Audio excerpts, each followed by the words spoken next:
Hey everyone, welcome to Photography Chat. This is episode 10, season 2 with Jason Kummerfeldt, also known as Grainy Days on the YouTubes, and 50 Shades of Jason on Instagram. Just waiting to get him on here, and then we'll get kicked off. We're starting a day early to make accommodations for Jason because he's got something going on tomorrow, so we're flexible here at Photography Chat. So let's see if we can get Jason here to join us, and there he is. Okay, let's get him in the chat. Hey everyone, happy Wednesday. It's a little different. Hey, can you hear me? Yeah, I can hear you there. All right. How's it going, player? Oh, fantastic, man. Just Good. living the dream. It's a little later than I usually do it out here in the East Coast, but I'm actually a West Coast boy at heart, so like this is regular. Did you grow up on the West Coast? Yeah, so I grew up out in British Columbia. Okay. Spent some time in Vancouver and was living in a place called Kamloops before I moved out to Toronto like 4 and change years ago. Mm-hmm. Miss the West Coast a lot, and especially miss like California. Like I spent a lot of time working for companies in the Bay Area, and Oh, nice. yeah, and before the world ended, I was supposed to go to Los Angeles to like catch up with some buddies and like shoot some photos, and then COVID. Yeah. Have you been to LA before? I have been 3 times, but very briefly. One time was with my ex-wife. We drove through on our way to go to Disneyland for a late sort of honeymoon kind of thing. I just about crashed our Yeah. Compton, which was a little terrifying. Yeah, it's almost crashing your car at 3 a.m. in Compton was not a good look, and did not win me points with the wife at the time. And then I flew through when I went down to San Clemente in 2019 for the Film Padea. We flew Mm-hmm. to LA and then drove down to San Clemente, which was a really cool drive. And then Yeah. I had like a 10-hour layover there on the way back from Colombia one time. And it was the very first and only time I've been credit card thefted. And it was because I went to go get some money from a Chase bank so that my buddy could take me to this like clown themed strip joint. That sounds pretty cool. It sounds like you party with the right people, Merlin. Right? Yeah, I like that you've got going on behind you there. The world map. Oh yeah. Yeah, I don't fuck around with Chase Bank anymore. Are we allowed to swear on this? I assume it's all good. Yeah, it fucking pretty much everything is wide open here. Like when I upload this shit onto YouTube, I always say not for kids. So Oh, perfect. Yeah. Yeah, Chase Bank, they did me wrong. I used to live in an apartment where we had to use quarters to do laundry. okay. And so there was a Chase Bank right down the street. I don't have an account with them or anything, but I'd go in with like a $20 bill and I was just like, can I just have some quarters? It'll last me like 2 months, to do my laundry and that kind of stuff. And they're like, sorry, we can't do that for you anymore. What? I was like, what? You're a bank. Don't you have like an endless supply of quarters? So yeah, Chase did me wrong, and I'll never go back. I don't blame you, man.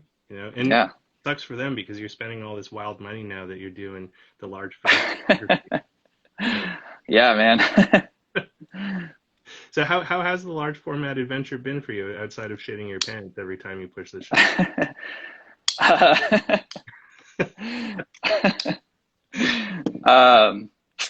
It's been good. Have you ever shot large format? Yeah, so I started I have a Wista 4x5, which is like my all-time favorite camera. Oh, nice. With his name is Rufus, and Okay. Rufus was a gift from my photo mentor, who was like, "You're ready for this now." And when he gave me the warning about it, he's like, "Large format photography is like somewhere between meditating and wanting to kill yourself." And I didn't really understand what he meant until I started doing it, and then I was like, "Fuck, I 100% get what he means now." Because it's like when you hit it, it feels so good, and then when you fuck up, you're just like, "What have I done with my life? Like, what?" fly. Yeah. Well, you know what they say meditation is like preparation for death. So, It makes sense, yeah. kind Okay. of makes sense. So I've not made those. Oh shit! Whoa. How that was. Um, Someone breaking into your apartment? no, I think it was my loofah in the bathroom. It's on a suction cup thing, and every couple of Oh. decides to shit the bed on me. I've Mm, not made the jump to 8x10 yet though, because I wanted to like get my feet wet mostly with 4x5, and then make the leap to 8x10, mostly to shoot Polaroid, because like I've got oh, yeah. a huge problem with Polaroid. I shoot a ton of Polaroid, and yeah, that's kind of the Yeah. step there. So, Dude, I got to commend you for shooting Polaroid so much. I feel like if you can actually get, decent results out of Polaroid and get a well exposed photo, you've done like the hardest thing there is to do in the film photography community, you know? yeah, so like Polaroid is there's just a special magic to it, and Hmm. that's actually what got me into shooting a lot of film photography. Honestly, was another Jason really inspired all of that. Jason Lee is like one of my favorite photographers, and like he shoots Hmm. Polaroid, uh, a lot of 8x10, a lot of 4x5, and he even has Yeah.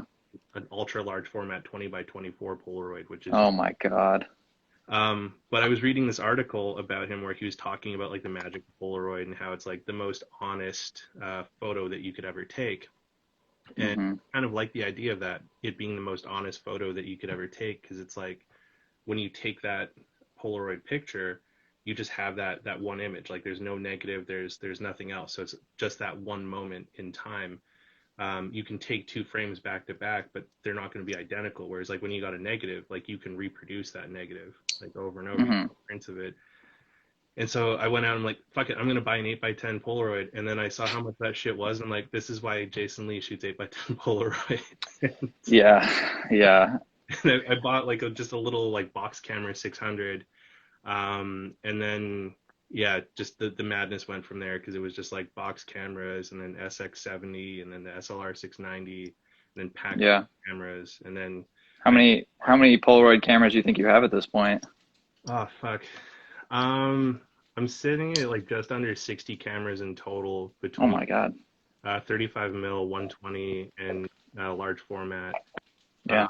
Polaroid wise, I'd probably say like 30 to 40% of my collection's all Polaroid. Uh, Hmm. this is my latest crowning achievement in the Polaroid family, though. It's the Land 195, Oh, nice. and Yeah.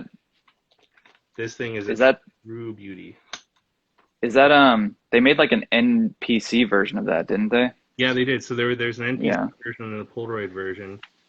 The weird thing with these ones were is from the factory they shipped with like a shitty dual window finder where you had to like look in one window for your focus and look in another window for your framing. And Yeah. it was just wild because like it's such a beautiful camera. Why would they put a shitty viewfinder on it? So Hmm.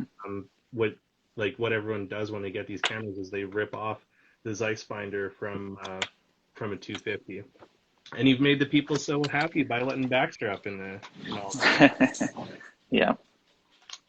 I mean, dude, He so I doesn't. gotta say, I've been loving your videos for quite a while, and I want to say like thank you for like jumping on the live with me here, because I honestly didn't think that I'd pull it off. So Yeah, I wanted to say thanks for reaching out, thanks for having me on, and especially thanks for accommodating my crazy wild schedule these days.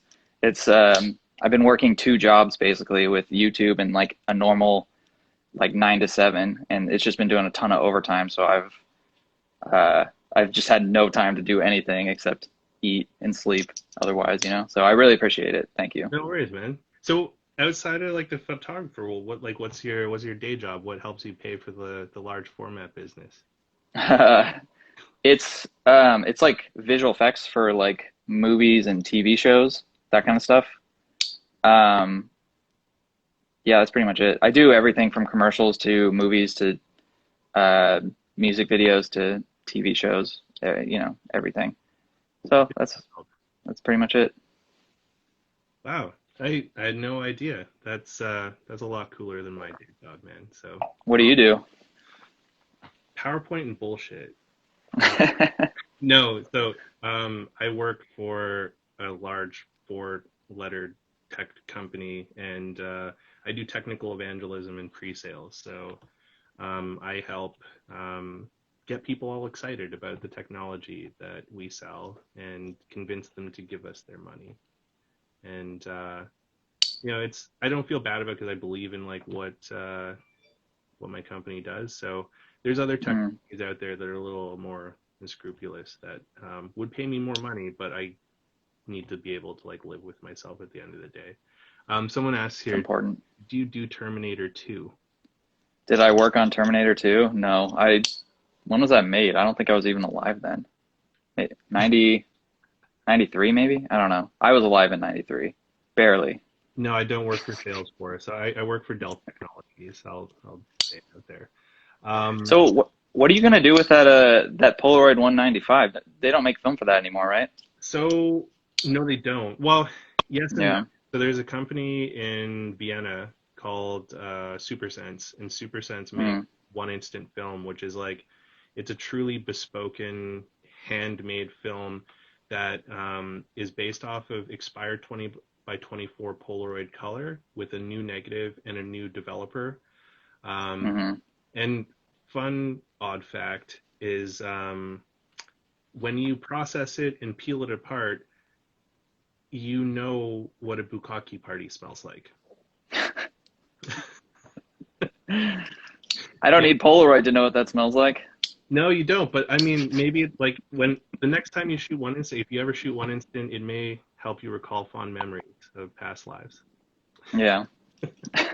It's Yeah, I it, heard about they acquired a bunch of that 20 by 24 stuff and I guess they've yeah, been cutting it up to size. And yeah. once So that runs out, then that's it. that unless they find more, so they're trying to figure out Yeah. what to do with it.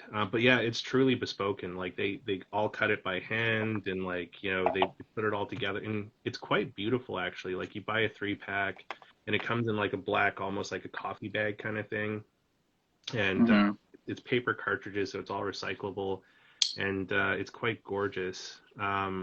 But I do have like a fairly decent stash of Fuji FP100C and a little bit Nice. of FP100B and 3000B.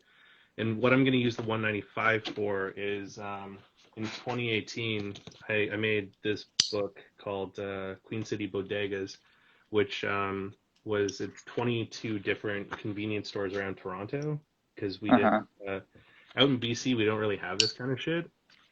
And Okay.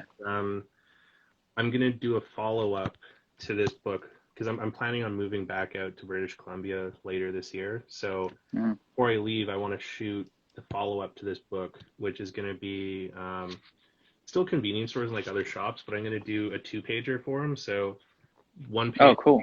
the exterior shot of the Yeah. location done with the 195 on pack film, and then Yeah. this page will be a quad of interiors on 35 millimeter with Superior 1600.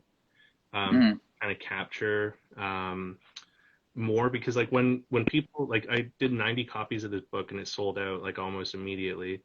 But the one comment everyone had when they were looking at it was like, what does the interior look like? And so that Mm. follow up, I'm going to do the interiors, but I'm also going to use this camera for, I'm going to do a reissue of this book before I do the follow up. And in the hmm reissue, there's at least 3 spots in here that are like defunct and gone now. So I'm gonna go and like review every place that I shot and see if it's still there or not. And if it's not there, I'm gonna take a picture of what it looks like now with the 195 and just kind of have like, the before and then the after. And then I had the address of like every spot here. I'm gonna put hmm in the reissue it like active or deceased if they're gone now.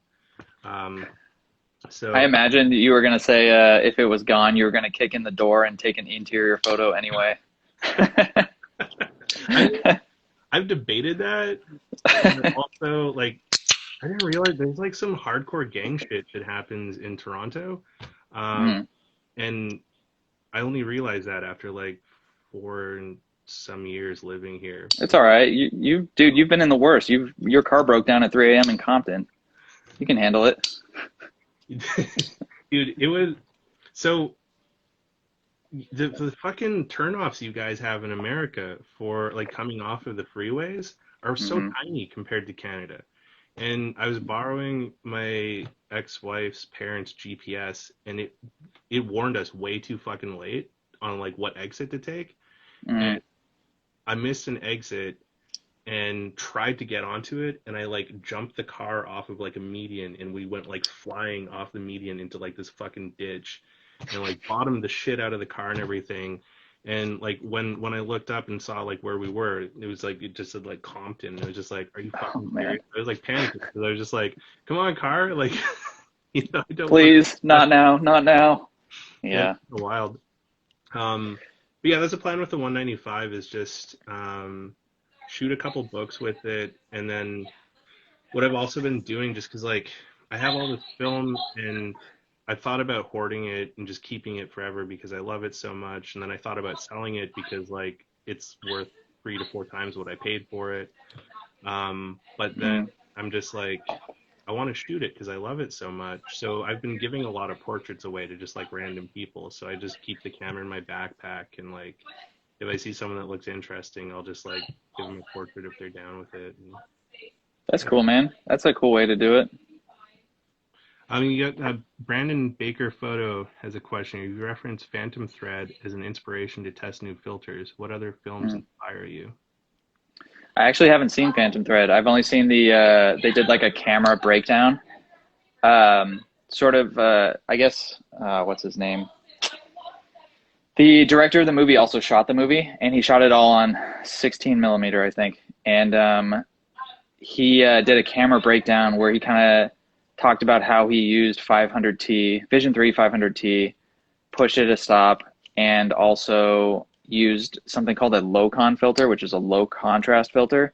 And I thought that was kind of interesting because it seemed like it was almost like balancing it out a little because pushing your film obviously gives you more contrast.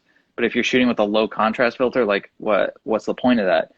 But he got some like really great looking shots, and I thought, well, maybe there's something to this. I'll give it a go. And so I tried it with a diffusion filter and just some medium format film. And I didn't push the film, but I just went, bananas with the contrast after I scanned it. And I think I got some really good results. I haven't shot black and white since, but that's what I'm going to do for black and white in the future is just shoot with the diffusion filter and add a lot of contrast. I think it looks amazing. Then you got stuff by Jose says talking about filters. What is the combo Lomo Purple plus filter that gives Aerochrome looks? I can't say yet. I'm working on a video about it, and Okay. I wouldn't say specifically it's Lomo purple, but yeah, um, keep an eye out for it. And then there's a guy that wants a shout out, but I don't know if you want to like be that We guy. don't give shout outs to No. people who want them, right, Merlin? Yeah, We're in this together. and someone wants to know where did you find Aerochrome? Because it's fucking hard to find. I have one roll of it, and I Oh, didn't nice. realize when I bought it how rare it was. Yeah, you want to sell it? I know a guy myself. I mean, maybe. I'm just kidding. If you don't want to shoot it, let me know. I'd be happy to purchase it off of you. But I got mine 5 years ago. I think in like 2016 from the film photography project. Okay. They were selling it. It was called like Infrachrome instead of Aerochrome for some reason, but it was Aerochrome. Um, and so I bought 4 rolls, and I basically been shooting like one a year ever since. And I only have 1 roll left. So I'm pretty sure I know what I'm going to do with it. I just need to make it happen, and I haven't made it happen yet. So yeah, I bought it a long time ago. I wish I bought more at the time, but hindsight is 2020. Dude, 2020, what a fucking year. Uh, Yeah. I may talk to you about the Aerochrome because like I don't know what I'm gonna do with it. It's medium format though, so I know you Oh, have nice. 35 Aerochrome. Mm, yeah. Yeah. Yeah, I've only ever shot 35. Apparently they made it for large format and yeah, medium format as well. And that'd be really cool to shoot. But um, the only Aerochrome I've seen on eBay is like $125 a roll. and it ships from like Russia, so you won't get it for like 2 months. Yeah, and it'll probably like who knows what condition it'll be. Yeah. So we got one here. Robbie Fakes says, "What is your favorite out there film format?" Favorite out there film format? Yeah. Interesting. I guess the X-Pan format would be my favorite. I guess that kind of qualifies as like out there because it's really the only camera that does that, as far as I know. It's a lot. Um, yeah, yeah. I don't know. What about you, Merlin? Uh, like the so I had a chance to buy a 20 by 24 camera, and I regret that my situation wasn't in a place where I could have had a home for it because it was absolutely Mm. gorgeous. It was this like Deerdorf 20 Oh by my God. 24 camera that was set up Yeah, in type, and it was just like it was a really great offer. And yeah. but I The have size of a small apartment, I'm sure. that's it. I live in a tiny apartment in Toronto, and like it would have taken up my whole goddamn living room. Yeah. Like no, Jeez. I can't do that. So that's like the one Yeah. massive format that kind of got away. Um, You need like a huge tripod for those too. You need like one of those old wood ones, I think, well, to it's not support even a such a tripod. massive camera. It comes on a Sentry stand, so it's like this Oh, big like coaster thing that you like turn this big crank and it like lifts the stand like up and down. yeah. It was just Jeez. kind of insane. Um, Yeah. not a weird format though, but just like if money was no option, I'd love to find like an old OG Deerdorf that still has like the when they were making out of the bar wood that has like the watermarks and like cigarette burns and shit. Mm. Like that kind of like a cool camera to track down. What would you have done with that 20 by 24? Would you do like portraits in your at your place, or would we find Merlin pushing it down the street in Toronto on his way to his next location? Uh, that would have been like if I had a studio space to put it, I totally would have picked it up. But like Yeah. that would have been like a cool one to do like portraits or like abstract shit with. It'd be a lot of fun. And the visual plan. Yeah. No, I'm not originally from Toronto. I've only been here for like 4 years and change. Um, then someone says, "Do you ever think you'll quit your day job for full-time photography?" Uh, it's crossed my mind, but the full-time photography would really be full-time YouTube. Yeah. That was really the only way I think it would be able to work. Um, yeah, it's crossed my mind. I don't think it's going to happen anytime soon, but nothing's going to change as of right now. What about you? Oh, I've been poor before, and I don't want to be poor again. So Same, I'll, same. I'll keep doing the day job. And also, like, I have a fear that if I started, like, actually doing this for a job, I'd kind of hate it. And Mm, like, photography for me is a mental health outlet. And so I yeah, don't want to hate it because I really need it to kind of, like, keep surviving. So, hmm yeah, the closest I'd get to like making any money doing this stuff is with the books. But even then, like when I build the books, it's just to offset the costs of like printing the books and shipping them and stuff. So it's like I'm not for gonna sure, make any money with that. Um, for sure. Greg Marchand says, "What's the worst thing you've ever smelled?" There was this. Uh, so I went with my family to Egypt. This is a really specific question, and I have kind of a specific answer. I went with my family to Egypt, God, 10, 15, no, probably like 10, 12 years ago, something like that at this point. And we were on this like boat, and somebody was taking this some kind of medicine, and I guess it was like harmless, but they were like, "Do you want to like smell this or like taste it?" And so we smelled it, and we're like, "Oh my God, what is that?" Um, yeah, still to this day, it is a mystery. I don't know what it is or what it was, but it Like one of smelled those like like shit. one of those like snapping things like in Fear and Loathing, like when they're in like the top down and the guy's like having the attack or whatever, and he like snaps the thing to get him to smell it because he has like a bad heart or whatever. Oh, no, it wasn't one of those. It was some sort of like yellowish liquid. It might have been piss. I don't know. Yeah, yeah. That's a pretty awful smell. And then my man JP here, who if you're ever in San Francisco, you got to get yourself a portrait by JP. He is the man with the portraits. Um, JP. JP says, "Are you ever gonna do another 10 questions video?" Yeah. Um, I get this question a lot, and it is always the same answer for right now. There is one planned, but it's kind of hard to do them in person with COVID and everything. So I don't want to do it like over like Zoom or whatever because I feel like it won't really be the same effect. But as soon as like COVID eases up a little bit and people feel safe to do like an in-person interview, then yeah, I think I'll definitely do another one. Nice. That's So definitely. Merlin, if you're ever down here, man, let me Dude, know. I have so many people that I want to see down in LA. Like that's so when the world opens up again, first stop is Denton, Texas, so that I can get some Tex-Mex and see Armand at the Denton Exchange. If you ever need used camera shit, look up the Denton Camera Exchange and hit up Armand. He can help you out. He's the man.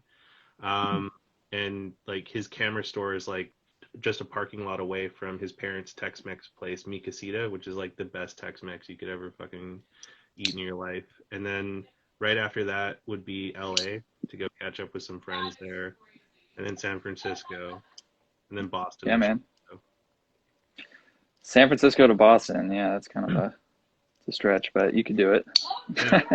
And then Vogish Photo says, would you consider doing 110? Yeah, people have hit me up about this, but isn't I've never shot 110. Isn't it kind of like half the size of 35 or like a quarter of the size or something? It's super, super fucking tiny. Yeah. But it's actually kind of cool. So it's like I shoot 110 every once in a while. I've got a Minolta 110 SLR zoom, and it's like this, Uh-huh. and yeah, 16 millimeter. That's how big it is. Uh, Okay. and it's like a tiny, like fully functioned SLR. It's wild. Yeah. Um, the I negatives are guess one pretty. yeah, I guess Lomo makes 110 film. So I was gonna say like all the 110 film you can get is expired, but that's not true. Lomo, and then there's like another. I think it's a Japanese place. Hmm. They make color and black and white as well too, and Oh, nice. it's actually pretty cool. Like, don't expect like super like mind blowing negatives, but you can get some pretty like cool photos out of it. Like I've done a couple rolls of 110, and yeah, I haven't been disappointed with it, I which is gotta try it. fun. And then Hmm. Zane Pollard, okay. I know we're not doing shout outs, but I do have to give a shout out to Zane because we were talking about instant cameras, and Zane is like a master wizard with the Polaroid SLR 680s, SX70s. If you have one of those like pop up Polaroid cameras that need some love, Zane can help you out with that. He's a wizard with them. He's got a couple of my cameras right now that he's doing some magic on, and if Yeah, I have a SX70 that definitely needs some work. Um, yeah, hit up Zane. He will take care for of you. sure. He's the Have man. you have you had any trouble getting SX70 film lately? Yes, it doesn't exist right now. So Yeah, what's it's going going on with that? well. What happened is Polaroid they kind of miscalculated the interest people would have of instant film during the pandemic, Hmm. and they stopped production for a few months. And the exact opposite ended up happening was people bought a shit They ton of film. went They were stuck at they home. went ape shit for it. Yeah. They went apeshit for film, and so they had to focus on production of 600 film because to make SX70 they had to retool. Like they have to change the line because SX70 requires a different negative and a different Mm. emulsion pod. So they focused on 600 production, but there's supposed to be a run of SX70 coming this quarter sometime. Okay. The rumor that I heard. So it's coming back. It's not going away. So a lot of people were worried, like when SX70 disappeared, that it was going to be like another Spectra debacle. But because SX70 is like such a bread and butter, like there's still so many of the SX70 cameras out there and so many people are using them, and there's like a huge ecosystem of rebuilders such as like Zane and Retrospect and a Yeah. record film company that I won't mention for their travesties of film gouging, that are like, supporting stuff out there. So I don't think they'll ever kill that. But that being said, if your SX70 does need some work and you end up sending it to Zane, he can also modify it so it could natively shoot 600, so that you don't Yeah, have I've heard about that sort of thing happening. I don't know if I want to do that though. Uh, I'm still kind of on the fence about that. I like the look of SX70 film. I just can't get it anywhere. It's the only Yeah, problem. SX70 is such a beautiful format. And if you ever get a chance, like if you have a Mint flash bar or you find one of those adapters that have like the PC sync port for flash, Yeah. shooting SX70 with strobes is a lot of fun because you get like, if you give it more light, you just get so much more richness out of the film. And so Yeah. when I've done shoots, I've used my Alien Bees with like the Mint adapter and a my wireless trigger, and that's worked like really well. Hmm. Yeah. Polaroid's this whole interesting world I haven't really gotten into too much. But I should. Really should. Well, I remember seeing your box camera video and how you just Hmm. like super stoked about how the results you got out of that. Box camera. You have to be more specific. I've done like a Oh, hundred videos at this point. like the pop-up ones that have like just the Oh, yeah. It's a 600, I think. yeah, Yeah. right. Yeah. Yeah. Yeah. Yeah, that's fine. That's the only role I've ever shot in it though. I need to get some more for sure. That's I like the SX70 better because you have more control over it for sure. if you want something that has a bit more control, I would also recommend checking out the One Step Plus. So it's the newer Mm, type camera, but yeah. the thing that's cool with it is you can remote control it from your phone and with the Polaroid app, and so you can have full control of the manual functions of it. So you can change the aperture, shutter, flash, eject, so that you can do like multiple exposures and stuff. Oh And wow. a lot of people shit on the camera because they're like, well, it's plastic and it's garbage, but it's actually quite cool. Like I've got this is a pre-production copy of a book that I'm going to be putting for pre-order soon. That are Polaroids that I shot while in the first lockdown here in Toronto, Hmm. and it was basically all shot with the One Step Plus because I was by myself and needed to be able to take photos of like me and shit. And I didn't have like timers for my other Polaroid cameras, so I just ended up using the One Step Plus, and it ended up working pretty good. Like just playing with like different lighting tests and stuff, and Yeah. so it's the One Step Plus is a decently capable camera, and you can find them. Quarantine's the time to experiment, it sounds like. Yeah, well, yeah, it was only supposed to be 2 weeks, and then it turned into several months. Right. Things got Yeah, I remember them telling us like this will be over by Easter last year and now Easter's coming up again and it's like who could have thought, you know? Yeah, exactly. Who would have thought? Ethan Davis says, when did you guys both first get into photography?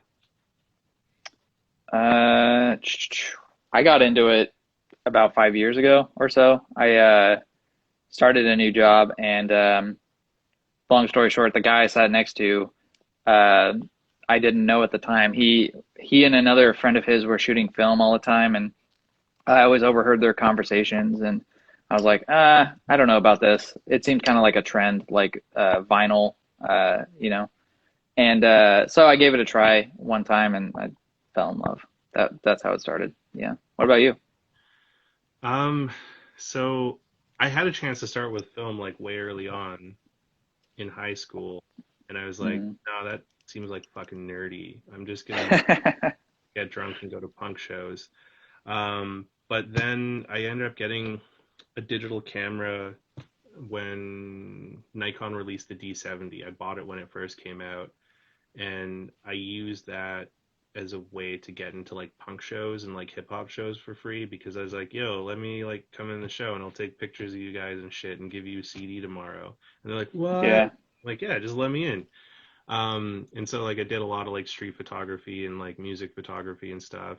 And then I got married and I stopped shooting for a really long time.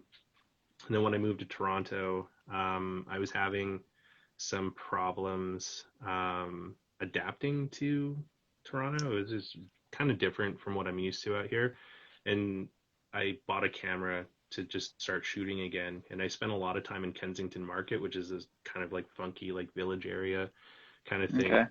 Fun fact, Police Academy, the fight scene in Police Academy was shot in Kensington Market, um, Mm. which is kind of wild. But I kind of like grew out of digital and started shooting a bunch of film. And at that time, hipsters hadn't ruined the prices of yet. This is like 4.5 years ago. So I was able to buy gear like fairly cheap. Like I bought my Nikon F5 for like $230, and now they're like Yeah. 600 plus, which is a Oh bummer. my God, are they? Dude, it's Dude, I bought mine. Yeah, I had a Nikon F5 like 2 years ago, and I bought it for I think $210 at the yeah, time, and it worked flawlessly. It was a great camera, but I ultimately decided to sell it. I cannot believe that they're going for 600 now. it is That's wild. Like crazy. I'll never. And the thing that's wild about that it being that much money is like it's all electronic. So it's like as much as I love my F5, it's like Yeah, ride or die. I know it's gonna die sooner than later, and it's gonna be a yeah. sad day, and no one's gonna fix it because like all that shit's like No one can. Yeah. yeah, which is That camera's a workhorse though. It'll last you a long, long time, I'm yeah. sure. So this is the guy here. His name's Woodrow. This is my F, Yeah. and it got stolen from me a couple years ago, and it was gone for like a month, and managed to get it back, which was like just a What wild ride. what's the story of that, dude? Can't just gloss over that. Who I stole it? How did you get it back?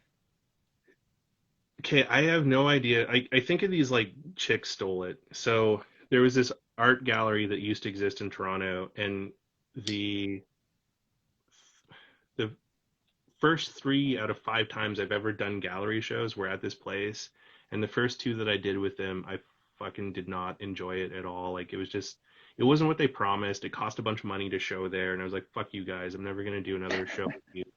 But Hmm. then they like sent an email being like, "Hey, we're partnering with CAMH, which is like a mental health organization here in Toronto, Hmm. and they're like, we're looking for submissions for photos for mental health stuff." And I was just like, "I fucking hate you guys, but this is like a subject near and dear to me, so it's like, fuck you. I will put some art in for this, but this is seriously the last time I do any shit for you guys."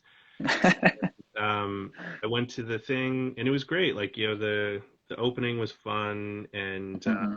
I was taking a bunch of pictures with the F5, and near the tail end of the reception, one of the other artists had told another photographer there that I'd done the Bodegas book and they wanted to check it out. So I had a copy in my backpack, and all of it, they told all the artists to keep our shit in the basement and it would be safe down there. They're like, it's totally cool, it's fine, no one's going down there. So I went down, grabbed a copy of the book, and since it was like the end of the night and I was like done taking photos, I didn't really feel like carrying the camera around anymore, so I just left it on top of my backpack because it would Hmm. be safe.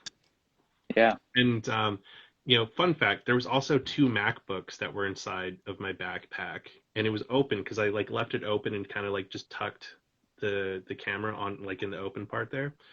The MacBooks were there when I got back, but I went up Of and course.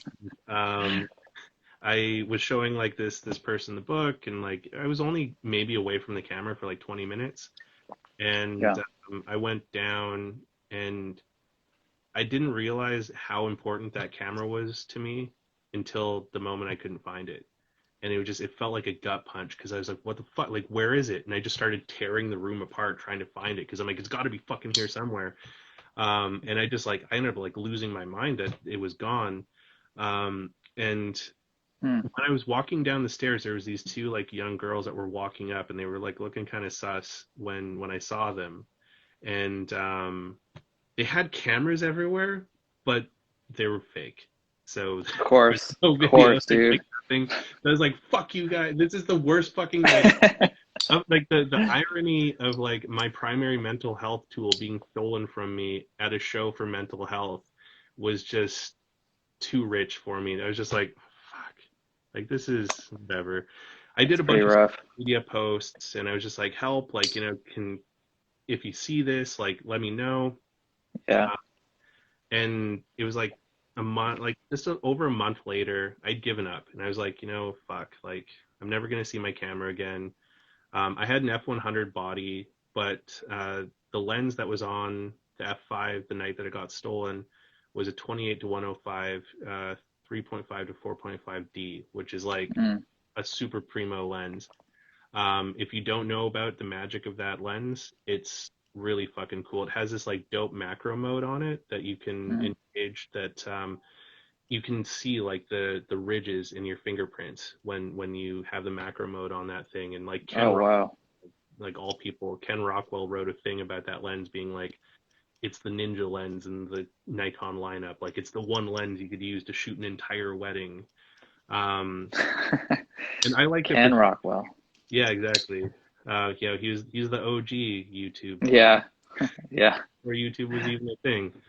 Um, but I liked it for street photography because sometimes when I was trying to get like signs and graffiti that was up high that I couldn't quite get, I could still turn macro mode on and zoom into it and get a bit more detail with the macro mode. So Hmm. I really like the lens for that.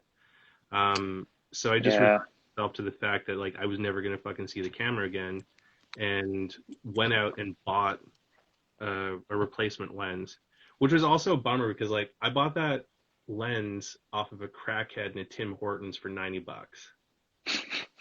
It was like a totally weird thing. So like there Where there you have some weird stories, man. I've lived a weird life. Um, but the replacement lens that I bought, which I still have and never fucking use, I paid $210 for that lens because it was still cheaper than what a used lens in the camera store was going to cost me by like Yeah. $50. And Huh. then the the fucking day after I buy this replacement lens, and I'm like, I'm never gonna see my f5 again. A friend messages me, and she's like, "Yo, is this your camera?"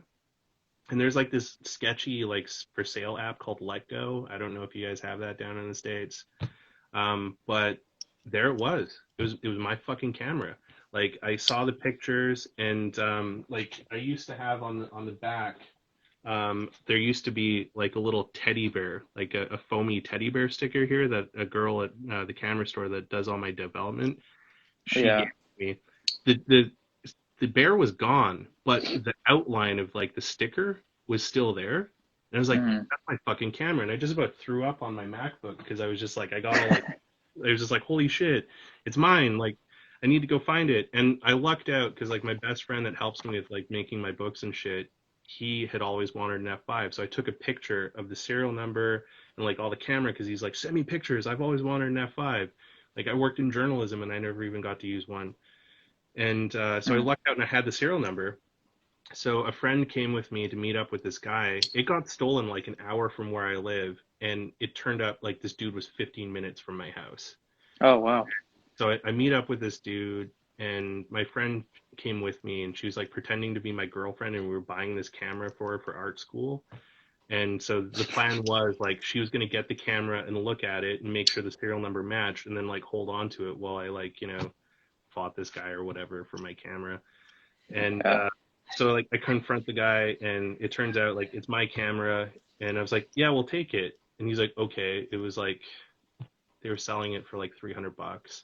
Hmm. And instead of money, I handed him the folded up picture of my serial number, and he's like, the fuck is this? And I'm like, it's my fucking camera, man. Like I'm taking it back. And he's like, what? I didn't steal it. I'm like, no, you shut the fuck up.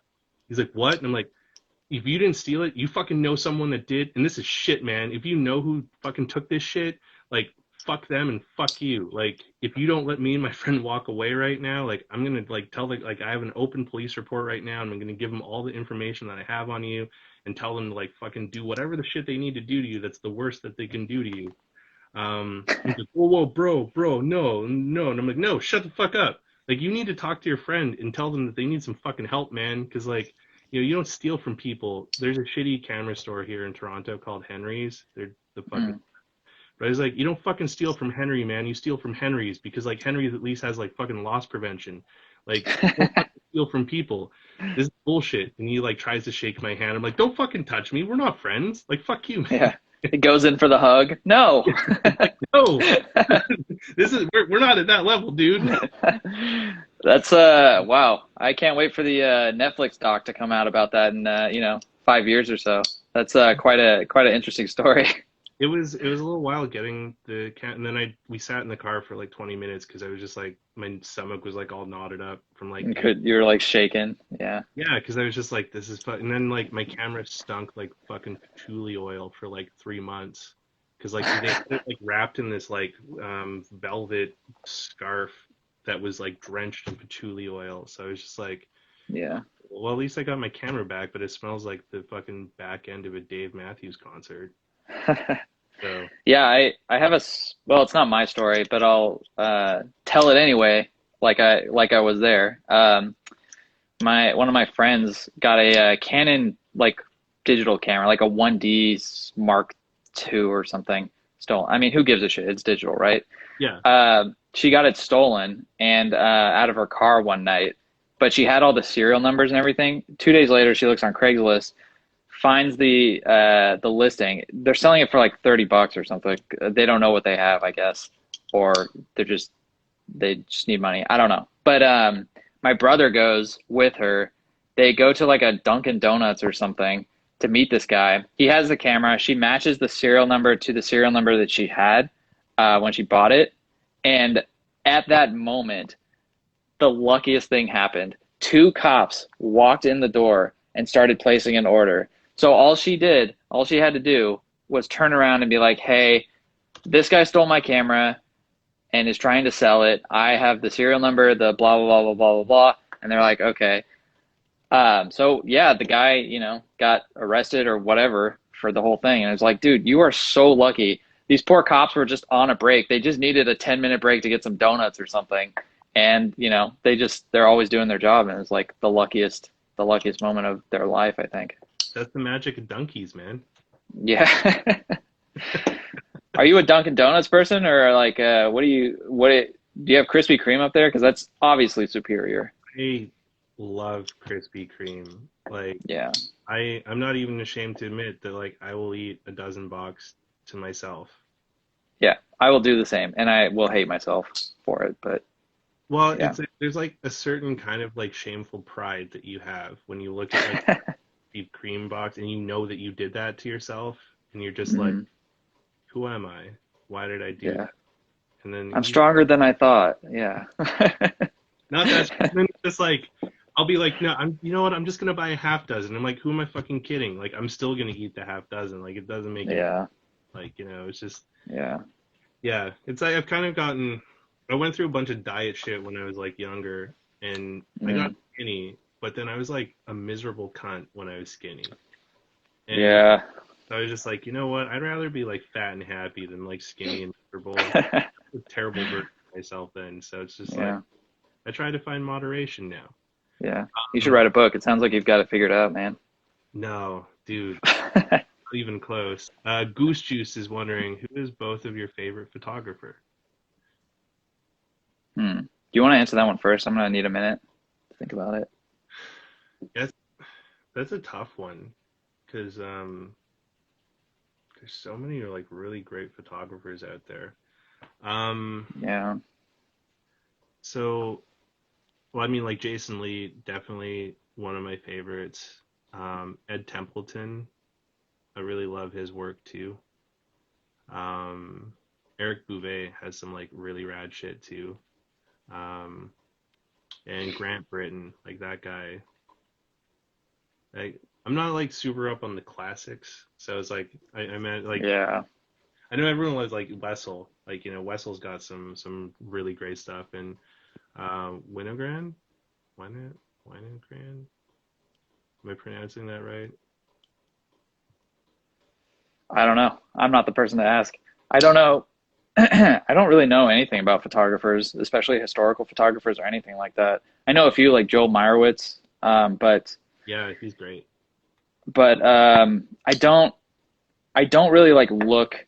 I try not to look at other people's photography so much because I want to like stay on this like clear path that I think I'm on, if that makes sense. I don't really want to be influenced by anyone.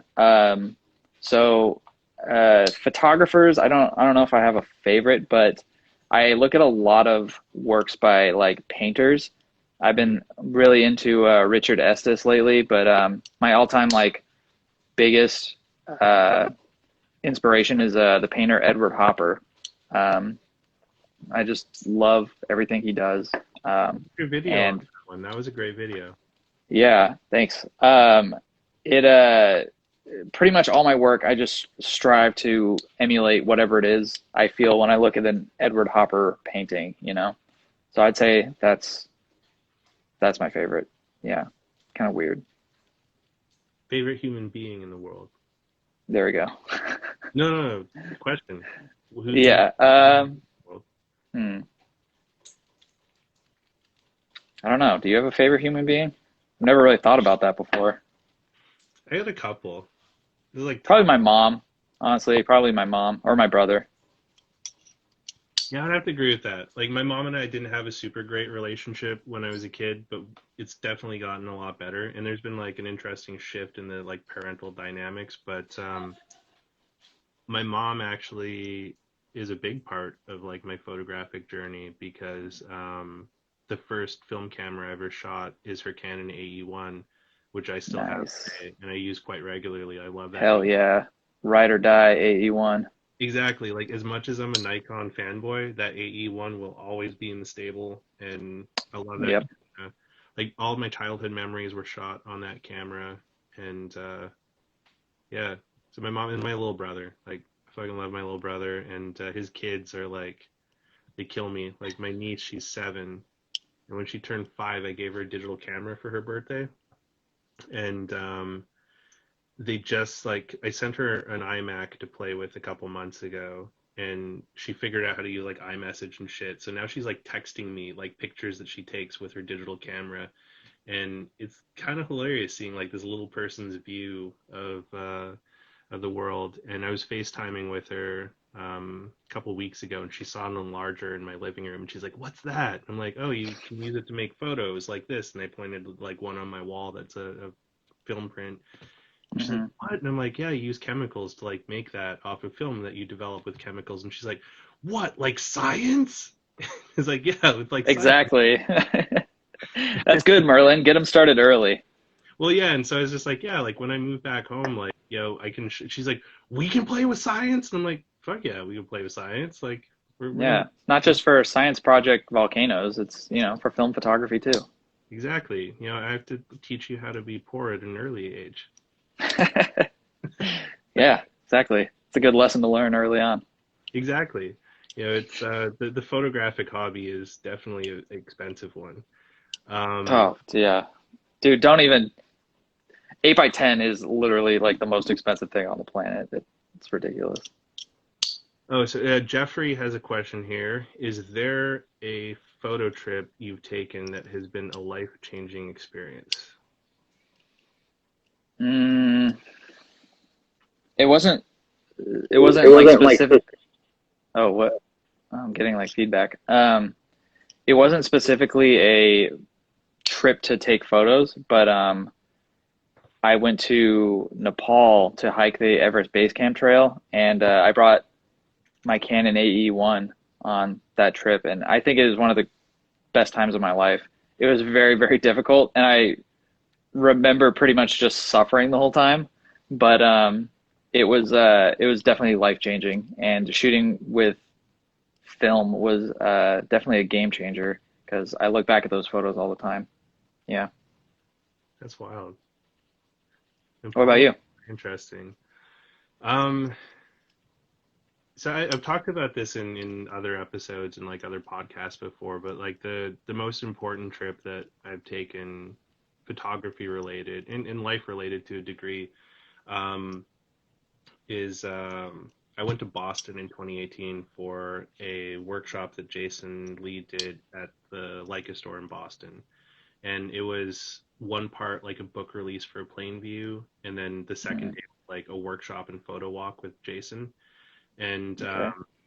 it was it really kind of changed everything for me because like I was in a like really fucked up place in my life when I took that trip, and I met Armand, because Jason had brought Armand with him from Denton, and Armand and I like clicked really well and became like, super homies. And like, Armand's definitely like top 5 favorite people in the world. And like through Armand, I learned about the Instant Film Society and started, getting more active with them. Went to Polacon in Denton, Texas in 2018, and that became like a regular pilgrimage for me. And just from there, like my involvement in the film photographic community just kind of like exploded from that experience. Like it just kind of blew my whole world up. So that was like definitely a life-changing experience for me, because like it just everything changed after that trip. How long ago was that? That was 2018. Okay, right on. Yeah, yeah, it was a cool trip. There's I have one of my favorite Polaroids. It's a picture of me and Jason that I think Alan Evans shot for me. Or maybe it was either Alan or Armand shot it with my SLR 680, but Jason's holding my book and I'm holding his book in this Polaroid, and that's like one of my Oh, that's favorite. awesome. Yeah, Yeah. it was kind of a trip. But yeah, that was a dope trip. And then where is it? It's a Mamma Mia, which I mean, I love that username. That's fucking amazing. Um, Thoughts on the GW690? Yeah. So I have a friend who has one. He has the third version, the last version they did. And it's really a nice camera. And he, I haven't used it personally. I've seen some images he's made with it, and they're stunning. That lens that's on the camera is amazing. But he's kind of, last time I talked to him, he was kind of feeling a little, I don't know what the word is, a little like burnt out on it. You get 8 shots, I think, a roll. So it's not really ideal, but 6x9 is like a massive format. So, if you want handheld and portable, it's a great camera for that. If you want the massive negative, it's great for that too. No light meter. Pretty sure it's all mechanical, so it'll probably last a while. I don't know, but yeah, probably a good camera if you're on the fence about getting it. I don't think you'll be disappointed. Have you ever used it? I've not. So far, my medium format adventures have just been my Bronica SQAI, which I love. Mm. Is that Mamiya. sorry, is the Bronica the one where they make that like panoramic 35 millimeter back? I'm not sure. I don't know if it's that one. But Or am I thinking of something else? um, like this one, it's just a 6x6 Okay. camera, but it has like my favorite shutter noise is that one, because it has this like flappy shutter that sounds like a drunk bat like coming swooping at you or something. That's Uh, oddly specific. yeah. Then a Mamiya C33 is my other favorite medium format camera, because it's Okay. great for street photography, because it's just like ninja quiet. Because like Those are huge, aren't they? not really much bigger than my Bronica. It's different. Mm. It's like bigger in a different way. So it's like the Bronica shoot like is long this way, but the Mamiya is like long like this way. So Okay. you wear this Mm. thing, it's like a long like kind of chimney around your neck kind of thing. Mm. The Bronica, when you have like a speed grip and like all this other stuff on it, ends up looking like a weapon, which I had Yeah. speed grip and all of that, because being a brown bearded dude trying to do street photography was something that looked like a weapon, just wasn't a good look. So, Oh yeah, man. not super ideal. Yeah. I can't imagine. Holy shit! Okay, so Goose Juice, that's Angus. He's a homie that I went to high school with. He was just saying crazy story. He was playing bagpipes on a beach in Cape Breton, and he found out it was Robert Frank's place, and he took Polaroids of him together with Robert Frank. It Yeah. was wild. Robert Frank. Yeah. Wow. There's Uh, some Baxter. Hey, bud. and oh, okay, it's me. I I'm just gonna put it up here. I don't know how to pronounce their username, but where are your go-to spots for processing? Oops. There you go. Um, I go to, well, so I live in Los Angeles. So my go-to spot is Sammy's Camera in Pasadena. The people out there are super nice. The people that work behind the counter are super nice. They always do a really good job. And been using them for, I've been using them since the beginning, to be honest. So going on 4 or 5 years now. Yeah. Nice. All right. I I use use the, from sorry, Toronto. go ahead. No, you go ahead there. I was just gonna say I use the dark room as well sometimes for like specialty kind of stuff. Shout out to Yeah. Philip the Darkroom. He Oh, hell was yeah. he was a guest a couple weeks ago. Love that guy. No He's kidding. um all right. Krabby Bacon says, "Yo, Jason, how do you deal with Newton rings when scanning?" Yeah, you can't really get rid of them. Even if you use anti-Newton ring glass, it doesn't really kill them all the time. The What you kind of have to do is find a way to lift your negative off of the flatbed glass. In my experience, that's what kind of solved it for me. For 8 by 10, I no longer scan 8 by 10 on the flatbed glass. I actually use DSLR scanning Okay, because Newton rings were just running amok. Even with ANR glass, I have this huge sheet of it, and I was still getting Newton rings left and right. So, you know, it is what it is. that's good to know. Yeah. Albert Machado 94 says, "Are either of you worried that eventually all film will be discontinued?" I was thinking about that the other day. Like, what would happen? What would I do if all film got discontinued? Would I start shooting digital? And I didn't come up with a clear answer. I would probably, I mean, if I found out tomorrow film was being discontinued, I'd probably buy like 1,000 rolls of something just to store for a very long time. But let's say film was being discontinued and no labs were developing it anymore. I I don't know. I would probably eventually have to get into digital photography.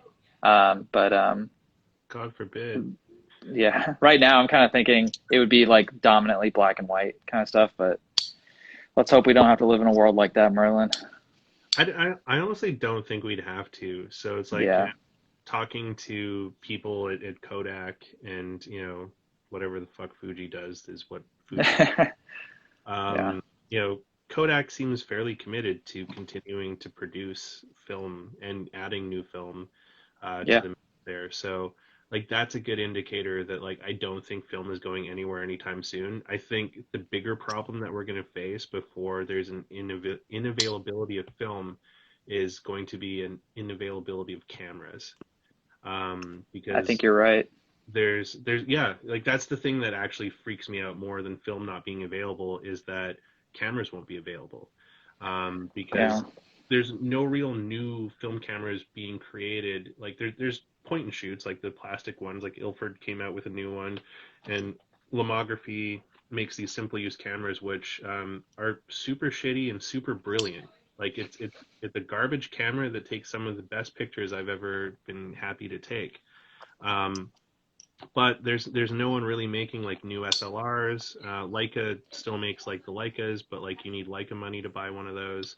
Yeah. Uh, Well, Leica actually announced, no, they didn't announce it. It's rumored that they're going to come out with a new film camera this year. And it's going to be like a budget Leica M6, supposedly. We'll see so though. the F6 is not new anymore. So Nikon stopped production Yeah. of one last year. So the only net new film camera that's available today that's still in production is Leica, as far as Yeah. Yeah. It um, sucks. I mean, there's some interesting people doing cool stuff in the community. I mean, I don't know if you follow Dora Goodman. She does a lot of yeah, like 3D printed and that kind of stuff. And it seems like every time she releases something new, it's always like a step in the right direction. Like yeah. it's, eventually she's going to get to a point where she's making these full-fledged cameras that are just as good as, old film cameras. Yeah, like her stuff is really cool, but there's still and this is where like on the conversation I had with Phil, he said the biggest issue with producing new cameras is the shutters. So it's even Okay. with like Dora's cameras, because like she's making new bodies and stuff like that, but you still need to source a lens with a shutter. That's right. That's And right. so Yeah. that it's it's at some point that's going to become like unobtainium, and we're all going to have big cries about all this film that we can't shoot because we can't use Yeah. it anymore. I worry about the knowledge being lost too. I mean, people who used to make film cameras are getting up there in age and, whatnot. So who knows? Who knows what's going to happen? That's what keeps me up at night more than film, going away. Is that let's try and get through some of the. I got a really bad backlog of question here. Sorry, guys. Let's do Um, it. Stuff by Jose says, have you shot Polaroids with adapted backs for medium format cameras? I haven't. I don't know about you. Um, the only no, I haven't really. If you're gonna do pack film in a medium format camera, you must really not like money at all, because like you're just gonna that. I Now, hate the stuff. yeah, exactly. Like whatever, give it to the dog. But I've heard and I've seen good results of people shooting like Instax square and Instax wide and modified cameras. And there's people making backs for that, which is pretty cool. So I don't have personal experience with that, but there's stuff coming out there. And then was it Parker Davis says, when you go out on a shoot around your local town, what kind of things are you looking to inspire you to shoot? Yeah, this has been a tough one. I kind of rely on the location that I go to inspire me for a lot of my photography. And I mean, once you've shot your neighborhood like 10,000 times, you're kind of just, there's no inspiration to be found, um, at least until you move away and come back one day. But I don't know. So I guess if I were to go out and shoot my neighborhood these days, it would be I'm looking for dramatic lighting. Yeah, like you said, shapes, textures, and good subjects, good foreground and background. I mean, there's a whole myriad of things that I look for, but yeah, I mean, it's pretty much the same as wherever I go. Whether it's Iceland or my neighborhood, I'm looking for the same thing overall. What about you? I look for something that makes me feel something. So Good way to I put it. I don't actually consider myself a photographer. I think I'm more like an archivist, and so I like Mm, to look for things that seem interesting to me, or things that I feel other people find interesting, and archive those and share them. I okay. especially images that can be paired with stories, because the whole archiving thing, being able to and I think that's what I love most about Polaroids, is that like when you pick up a Polaroid and you look at it, like for me, I don't know if it's the same for other people, but when I pick up that Polaroid and look at it, I'm almost like transported back to that moment when I took that photo, and I can like remember the stuff that was like happening around the moment of that photo, and almost like a little time portal kind of thing. I feel that for yeah, for a lot of just looking back at a lot of my old photos, it kind of brings me back to like a feeling I had when I took it. Yeah. So yeah. Then we've got a question here from Drew. What were your first cameras and any backstory? My first camera was a Canon AE1, so we're similar in that sense, Marlon. And I still shoot with it. Yeah, there's no real backstory. I just wanted a film camera to try out. Googled what are the best beginner film cameras. Canon AE1 came up pretty consistently, so I bought it for. I think I bought it for like $60 from an estate sale with a lens. So Right. yeah. What about you? AE1. It was my mom's, and Yeah. she begrudgingly loaned it to me, and then she wanted it back, and I asked her, I'm like, will you ever actually use it? And she was like, keep it. Nice. You're a master negotiator. Yeah, exactly. And then Hayden Garfield asked, Jason, are you liking the Makina? Been thinking about grabbing one for about a year now. Yes, I love it. I mean, the images kind of speak for themselves, to be honest. That lens is the best. The only issue with it is that it's fragile, and I know it's fragile. So I can't I can't be a little more like rough and rugged with it. I have to kind of baby it a little bit when I use it. Other than that, great camera. If you like a 80 millimeter on 6x7, then it's a seriously wonderful camera. You Yeah. can't go all like old dirty bastard when you're shooting that one. Nope, can't get angry at it. Can't can't slam it. Can't slam it on anything. Well, it's always fun to have like cameras that you have to be gentle with.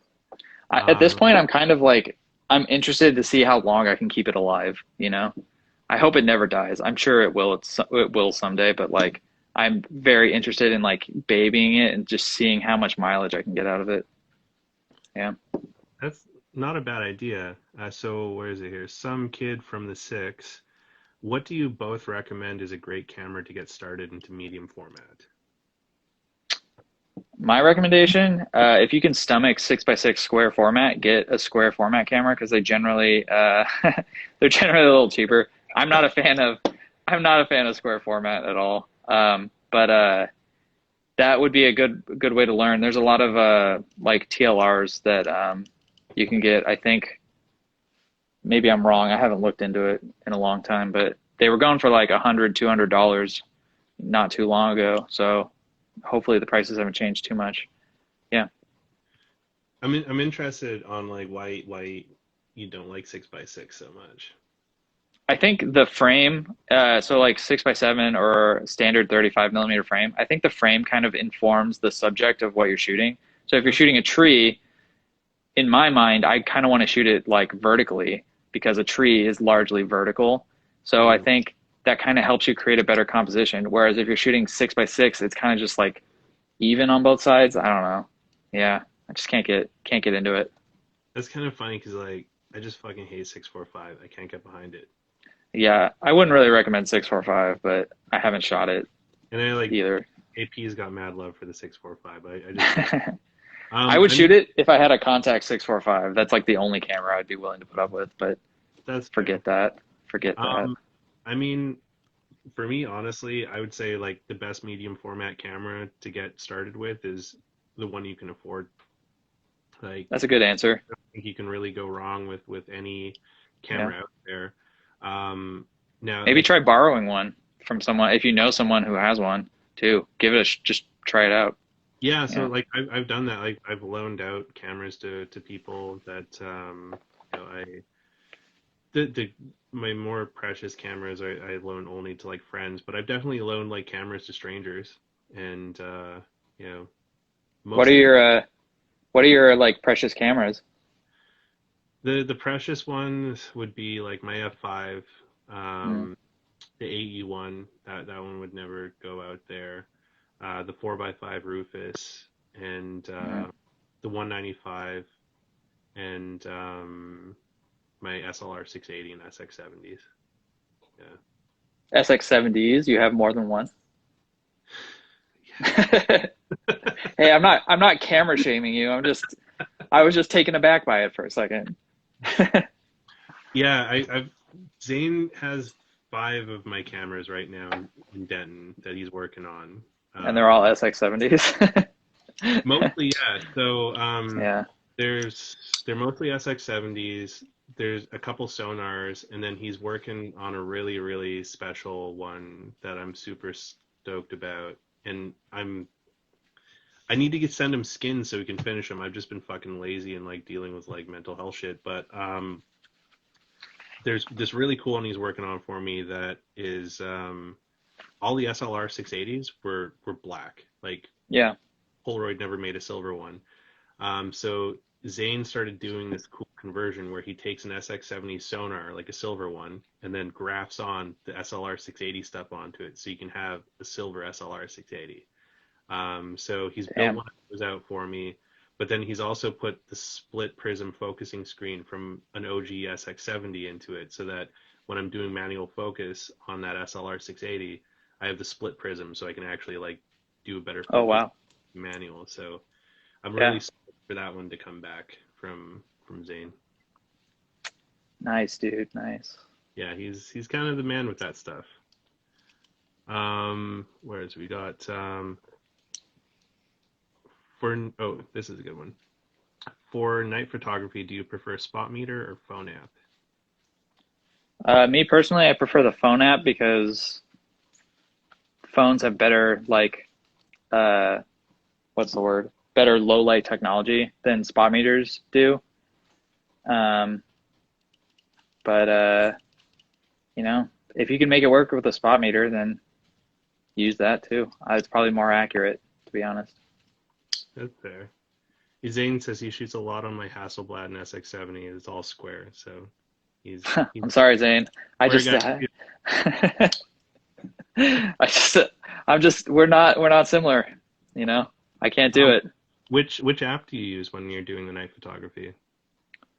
Uh I was gonna reach for my phone, but I realized I'm on my phone right now.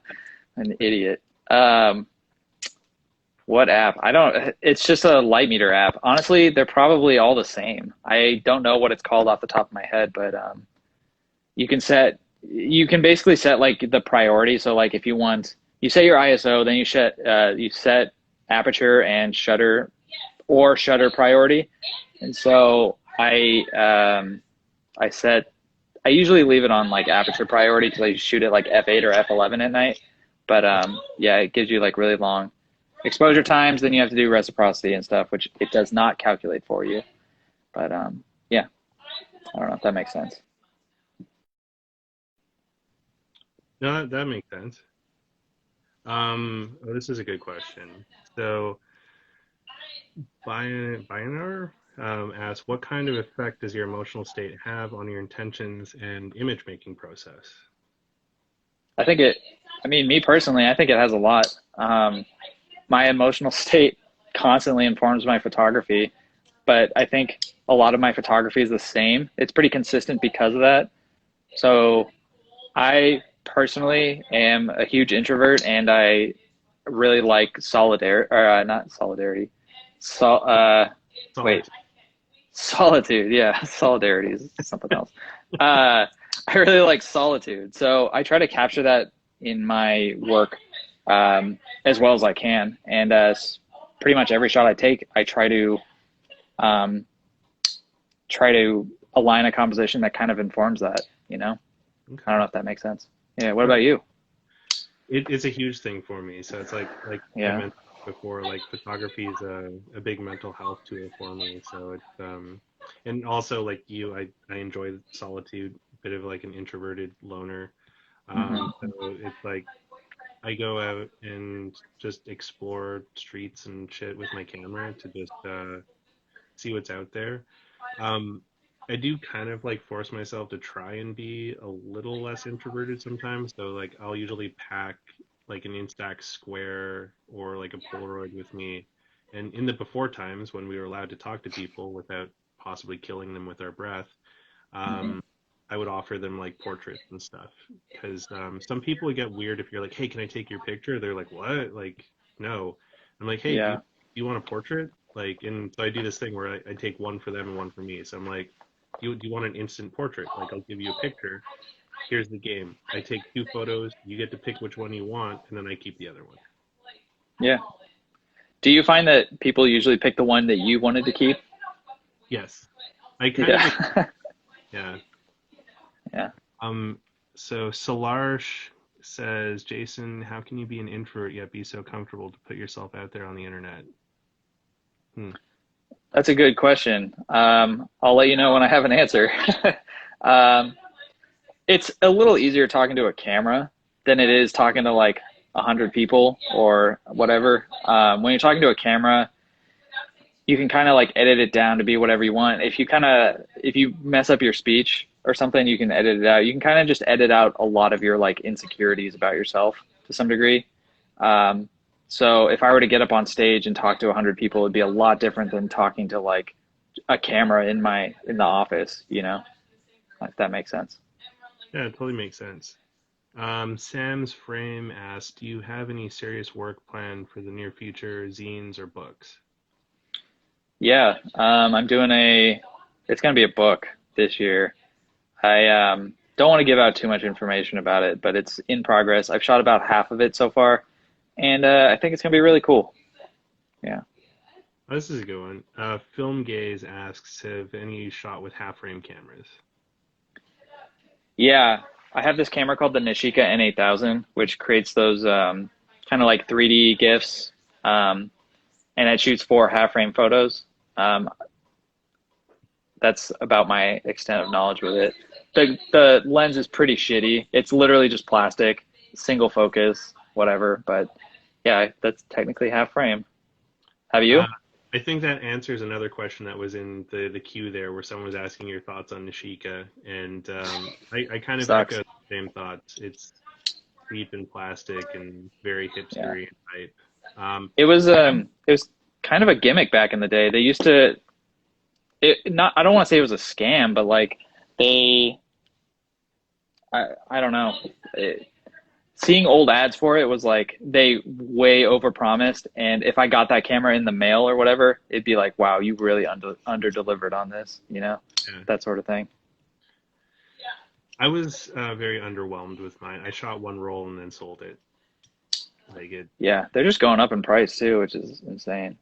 yeah, and I felt bad because the person I sold it to is like a good friend, and then it broke on her. And I was like, Oh sorry, shit, that's the man. thing. That's the gamble you take with those. You gotta baby them since they're made out Yeah. of plastic. But Yeah, I have a Samurai, which is, it looks more like a camcorder than it does a camera. yeah, And those are so cool. it's very cool, but I'm gonna be selling it soon. Because Mhm. like I just can't fuck with half frame. There's too many goddamn photos. Like it's just, Yeah, 72 photos. Like holy shit. Like I just don't yeah. at that time. I can Um, barely get through 36 as it is sometimes. Yeah, 72 would be just a nightmare. it took me like almost 2 months to get through the role in the Samurai, and that was the only Yeah, one I ever shot. So it's just I like believe it. I'm Yeah. probably gonna sell it pretty soon here. But another person asked here, why do you think your YouTube blew up? Why do I think it blew up? Uh, I don't know. I wouldn't. Uh, I don't have an answer for that. I think it's really just luck, maybe. Um, uh, I don't know, to be honest. I have no clue how it got to where it is currently.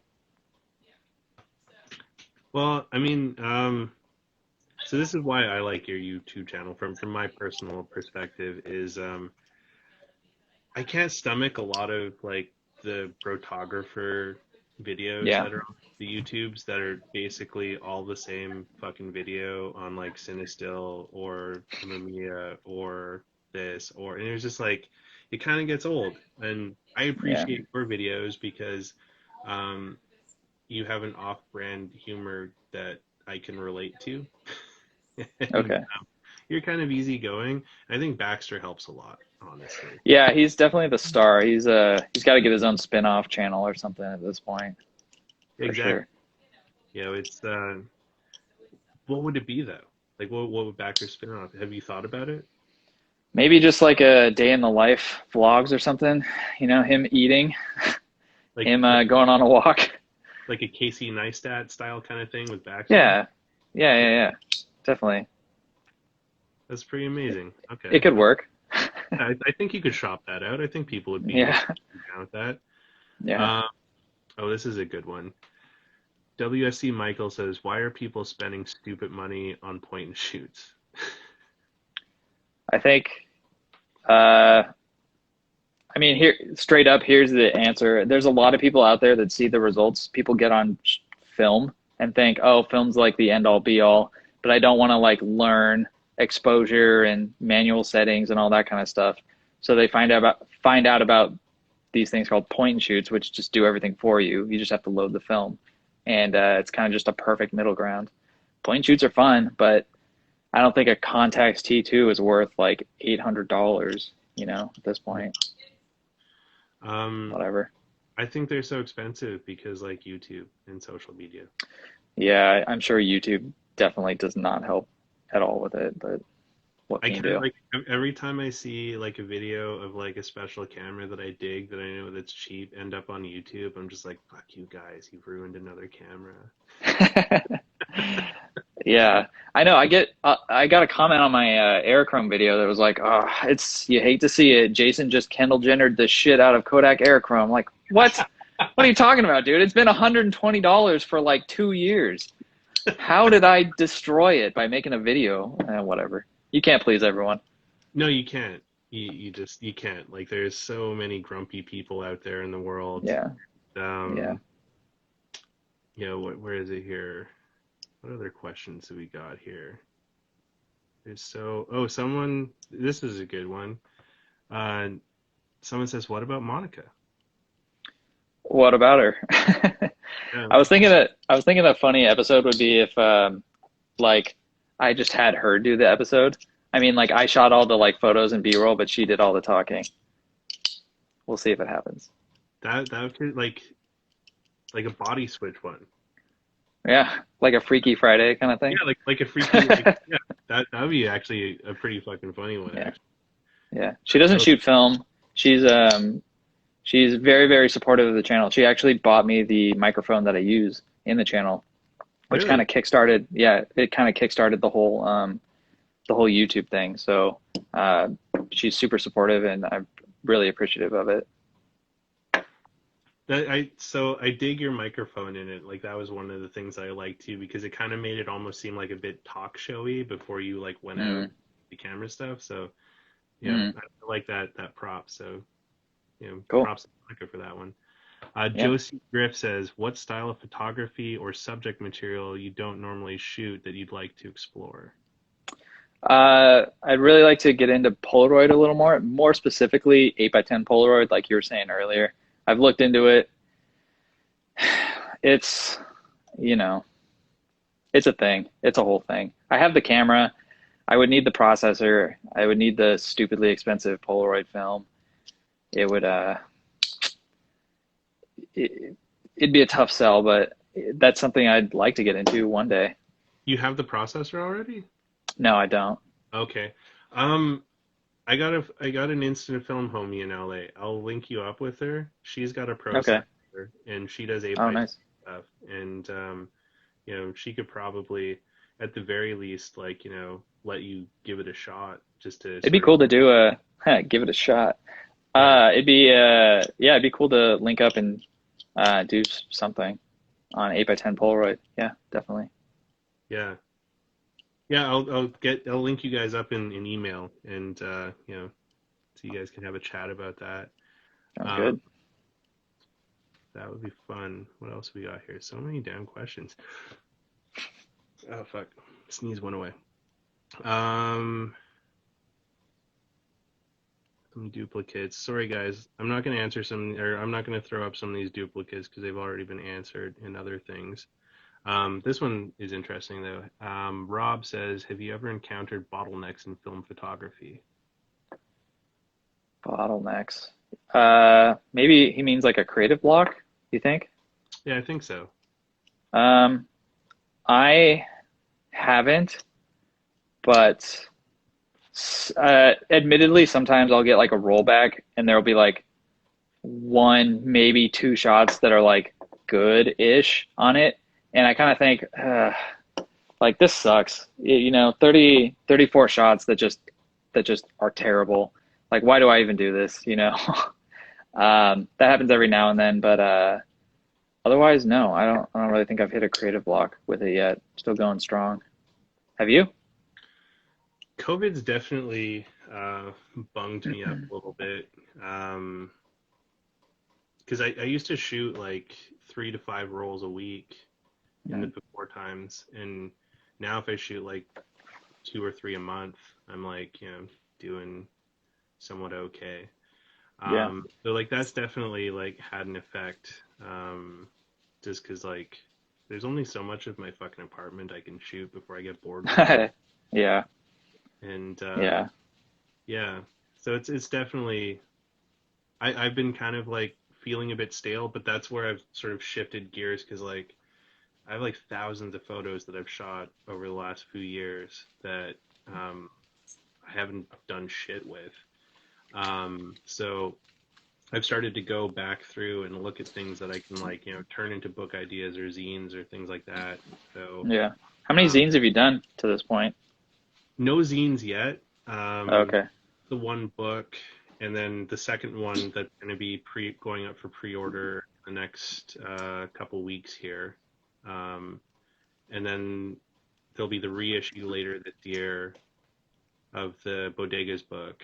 And then possibly the follow-up of the Bodegas book later this year or early next year. Like it depends on like how the move goes and like how busy shit gets.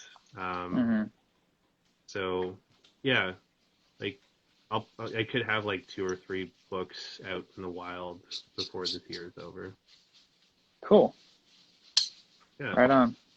Yeah, the book stuff's a lot of fun.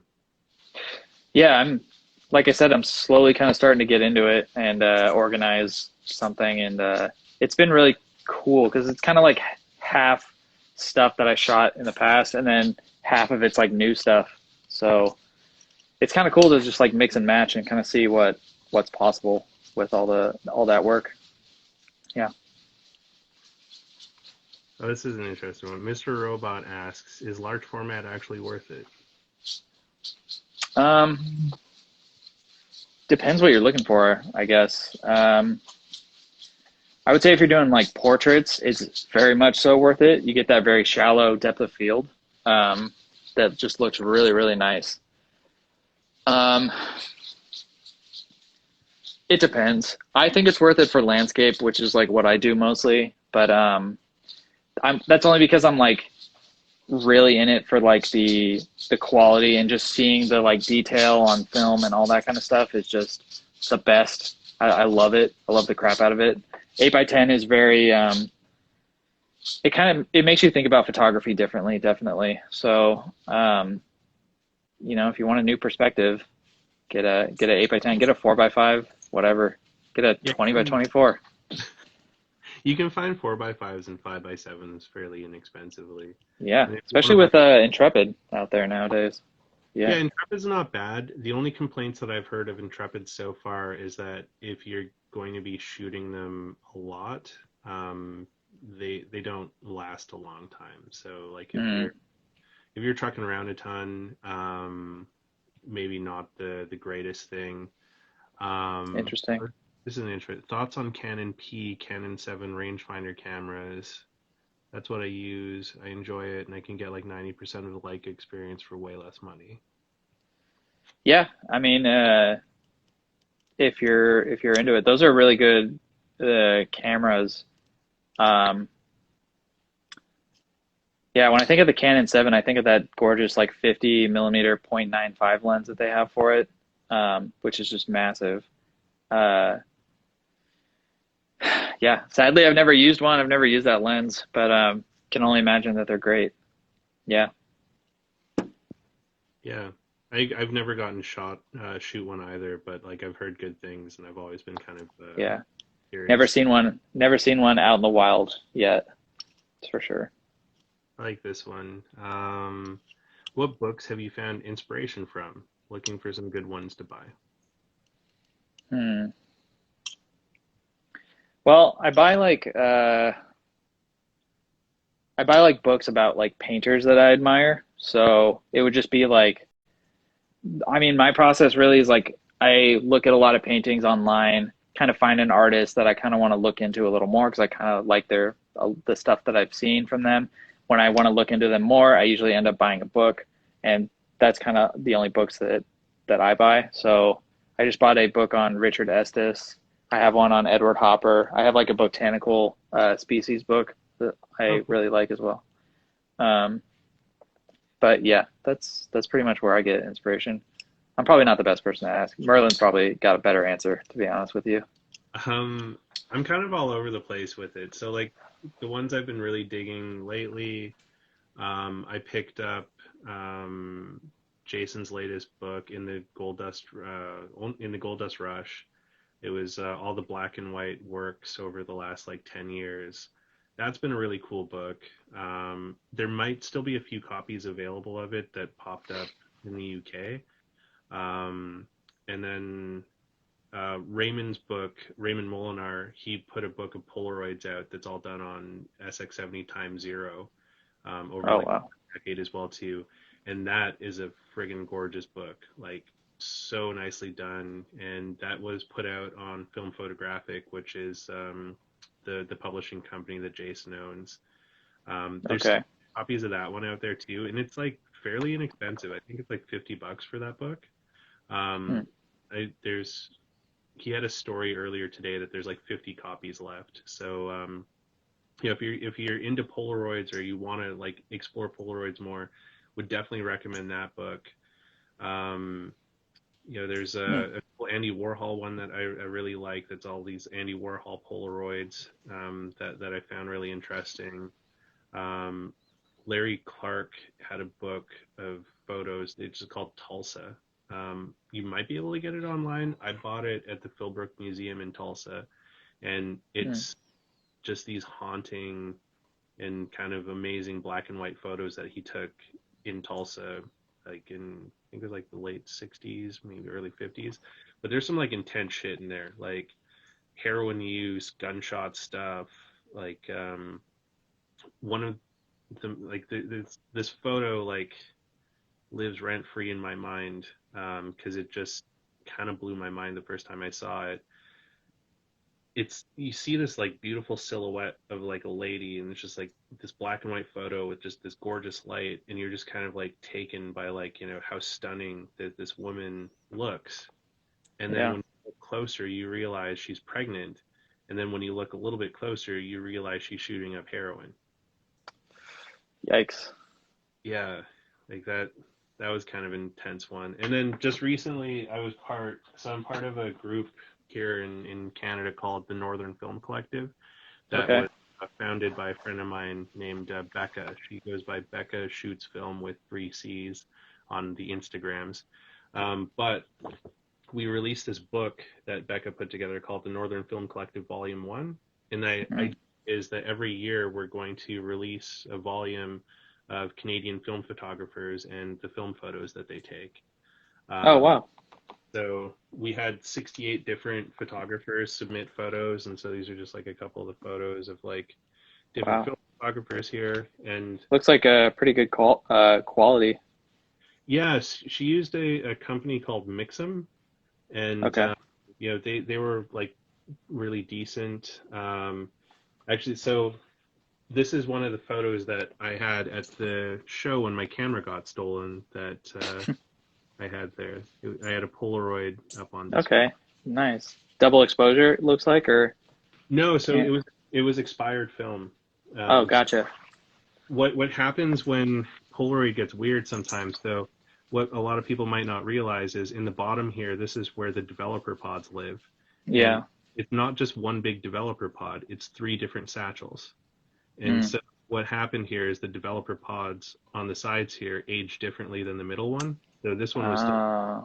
and these ones got a little bit janky. It's kind of Uh, cool. It like frames it up a little bit though, you yeah, know? well, so like that's the thing with that I've found at least when I've been shooting expired Polaroid is the first 1 or 2 shots will kind of give you an idea of like how the film has aged, and so you can Yeah. kind of gauge like how the emulsion is spreading to kind of figure out, okay, these are the spots where I'm going to have an image. So then you can kind of move your frame around so that you can try and make sure that it's going to get caught in there. Yeah. Um, I can't find as much expired 600 as I used to be able to, but that was like my favorite film to shoot for a while. There was expired 600 because it was like a fun challenge to try and figure out how you can get an image inside of like the janky spot. Huh. Interesting. But yeah, It, yeah, Jeff is looking at Mixam. Mixam was good. Becca likes them. For me, when I do book projects, I use Blurb, and I've really been liking Blurb a lot. Sorry, what were you gonna say, Jason? oh, I don't have anything. Oh, sorry about Nothing that great, to be honest. where is it here? Other question things. Yeah, and like this has been great. I have really appreciated you spending some time on here on the chat.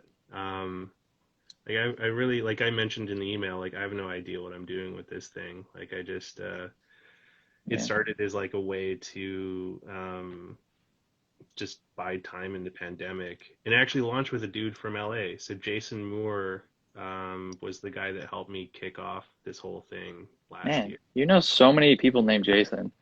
Because, Yeah, like, I'll be honest with you, obviously, my name is Jason. I yeah. have met maybe like two other Jasons my entire life. No joke.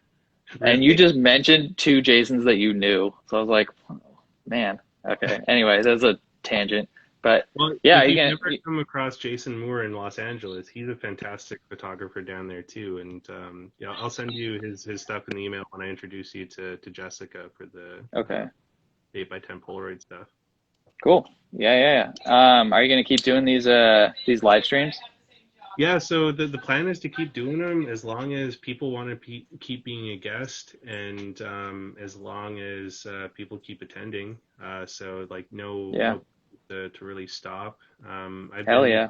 like expanding it out too, so it's like I like the idea of like doing the live kind of format through Instagram because like it's no pressure kind of thing because it's just like I turn it on and then we just talk and then it saves it to IGTV after.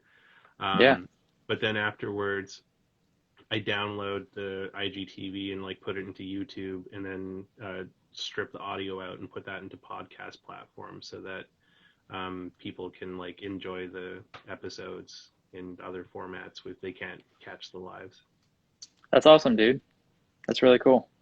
Yeah, Yeah, I'd say keep going with it. This is a really cool format. And I mean, you as a host are super easy to talk to. So like, just keep doing it. Keep doing your thing. You know, I it's really great. appreciate that. There's another show that kind of started with a dude named Pete Gamaskas. I'm probably butchering his name, but Pete bought Jason Lee's old Lincoln Town Car and drove it from California back to New Hampshire. And Pete's like this crazy large format dude. But we started this show called Large Format Fridays. So the first Friday of every month, we just talk about large format cameras. But I'm gonna be playing with like streaming stuff to see if I could get a Zoom session to stream onto Instagram Live in like a workable fashion. And if I could get that working right, it'd be dope to get you on an episode of Large Format Fridays to talk about your large format adventures. Yeah, I'd be happy to. I am probably nowhere near as much of a professional as like some of the other people out there, but I could, Dude, I'd be happy to. Yeah. I'm no professional. I just love fucking nerding out with camera shit. Oh, hell yeah. All the time. And For I gotta sure. give a shout out here too. I know we weren't saying shout outs, but this one's a big one. Lord Dickhead, thank you for coming out. John Erickson, he's like a good homie, part of the instant film community. And oh shit, this weekend, if you want to know like Polaroid shit, the Instant Film Society is holding the Policon Bay Area. It's going to be a virtual event starting Friday evening, going all through until Sunday. There's going to be a bunch of workshops and different things. If you look on Instagram, search the Instant Film Society, or just Google Instant Film Society. You can sign up for the event right there. It's totally free and lots of great information and a great way to connect with different people in the instant film community if you want to check that out. That's awesome. Yeah, I'll definitely have to look into that. I'm sure I'll be bored at home this weekend. Definitely, like it's worth checking out. And yeah, I think we've been on here a lot longer than I usually do. I appreciate you, spending this time with me, man. It was a lot of fun to chat with you, and it's always fun to disprove the "never meet your heroes" kind of moniker. Thank you. I really appreciate you having me on. It's been an honor to, I guess, virtually meet you. Hopefully one day we can meet in person. But Yeah, it'd be fun to go but shooting. yeah, until then, just keep doing your thing, and I had a great time. So thank you. I really appreciate you taking the time, and especially adjusting your schedule around mine, because I'm sure being on the East Coast, it wasn't easy. So thank you. I really appreciate it. Is no problem at all. And I mean, everyone out there is upset that their dad is signing off here. There's a lot of comments that you're your daddy, which is interesting. I don't know anything about that, I swear. You plead the fifth on that one? Yeah. Yeah, gonna have to. Yeah, no worries about that. Sorry I didn't get to all the comments there. There was like, the comment thing was blowing up, and I tried to answer all the questions I could. But thank you all for joining us for another episode of Photography Chat. Next week, I'm going to have Jesse Hitchens joining me from San Francisco, or actually no, Oakland. He's going to be joining me from Oakland. She is one of the owners of the Underdog Film Lab, which is a fucking awesome up and coming lab in the Bay Area there, and Oh, cool. My hometown. it'll be exciting to have her on there. So I think it'll be a great episode.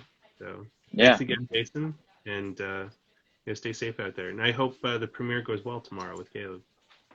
Yeah, I'm sure it will. I'm sure it will. He's a master filmmaker. Nice. Thanks for having me on, man. It was great to talk to you. Take care. Have a great night. All right, you too. Bye. Guys. Bye.